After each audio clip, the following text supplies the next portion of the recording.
My name is Stephen Parker. I'm 24 now. I live alone in a small apartment tucked behind a row of palms in Central Florida. But this story doesn't start here. It begins in Ohio, in a quiet, creaky house with blue siding and white windowsills. I was 17 the first time I really saw myself. Not the boy I was supposed to be, but the one inside, the one who waited quietly behind my eyes. That day, the house was silent. My parents had gone to a wedding. My sister Lily had left her room unlocked by accident. I stood in the doorway, heart racing. It felt like something holy and dangerous at the same time.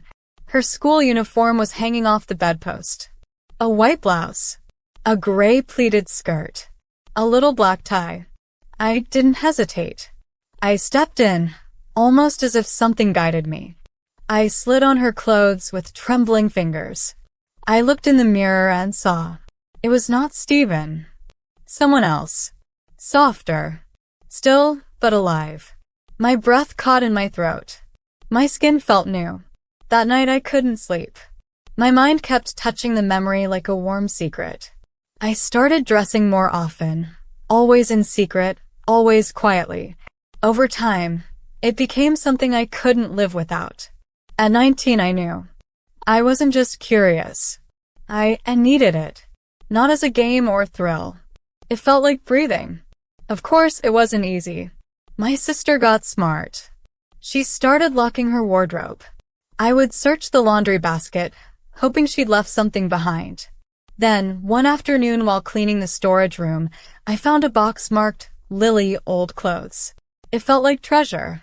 Skirts, dresses, stockings, a few forgotten bras. I slipped a few pieces into my backpack and brought them to my room. At night, when everyone was asleep, I'd become her again. But there was always that fear. The sound of footsteps. A door opening. My dad's voice, deep and sudden. So I learned to be quick. Learned to hide. I ordered a few things online too. Just small pieces at first. Panties. A bra and a wig.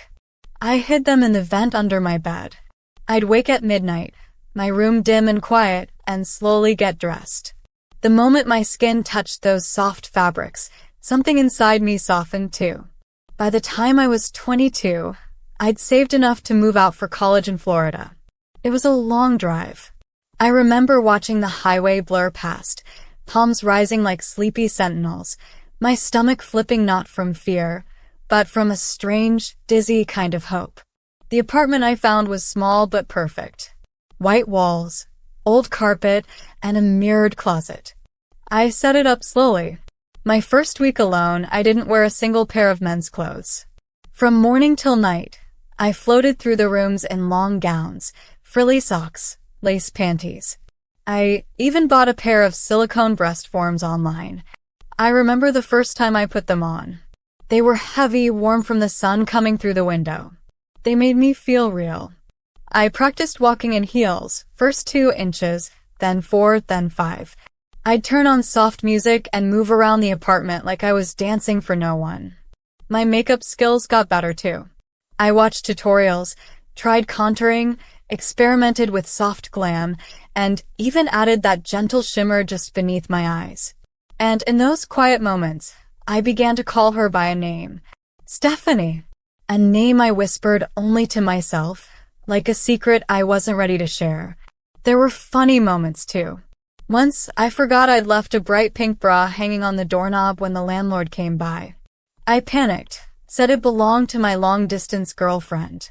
He raised a brow but didn't ask. Another time, a delivery guy caught me fully dressed. He just said, "Nice heels, bro," with a little wink. My face turned red for an hour. But things weren't always light. There was a moment I don't like talking about.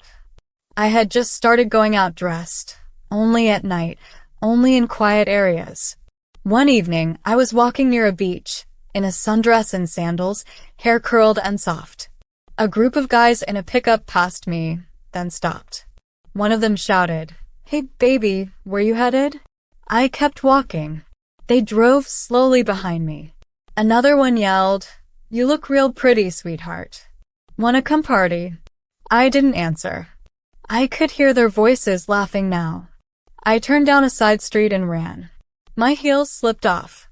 I held them in my hands, barefoot on gravel, heart hammering.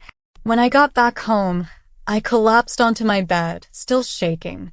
I didn't dress for 3 weeks after that. But I came back to it. I had to. Then I met Christopher. He was in one of my evening classes. A quiet guy with kind eyes. Wore sweaters even in spring. We started talking after class. Just little things at first. Then coffee. Then dinners. I didn't tell him about Stephanie.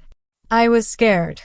But one night, after we'd watched some old movie at my place, he touched my hand and said, "You're hiding something, aren't you?" I froze. "What do you mean?"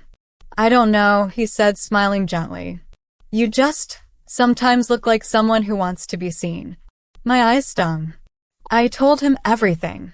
My voice shook. I waited for him to laugh, to leave. But he didn't. Instead, he leaned in and kissed my forehead. "Can I meet her?" he asked. That night, I dressed for him. Slowly. Carefully. He watched me the whole time. Not like a man watching a show, but like someone seeing a painting come to life. I wore a soft peach nightgown, tied with a satin ribbon. He brushed my hair. Held me. I sat in his lap, my head on his chest, and for the first time, I felt safe.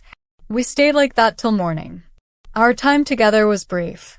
Maybe a few months. He would help me pick outfits. He'd call me Steph when we were alone. We'd cook pasta together while I floated around in flowy dresses and ankle socks. He kissed me like I was made of glass. But one day he said he had to move. His mother had fallen sick back home in Oregon. He hugged me tightly, whispering, "I wish the world was easier for us." I didn't cry then. I waited till the door closed. Then I sank to the floor, wrapped in one of his old shirts, and let the silence swallow me. Now, when I look in the mirror, I still see her. She hasn't gone away. But sometimes I sit by the window in a soft robe and just listen to the wind. The world outside keeps spinning. Cars pass. Dogs bark. Somewhere, someone is laughing. And I sit there, half boy, half girl, all heart, and I think, maybe this isn't about finding a happy ending. Maybe it's about knowing I exist. Even if I'm only ever seen by moonlight. Even if I'm the only one who ever sees me. And maybe that's enough. Because sometimes, the quietest kind of courage is simply choosing to be yourself, even when the world doesn't understand. And in that small, flickering truth, there's a kind of beauty that no one can take away.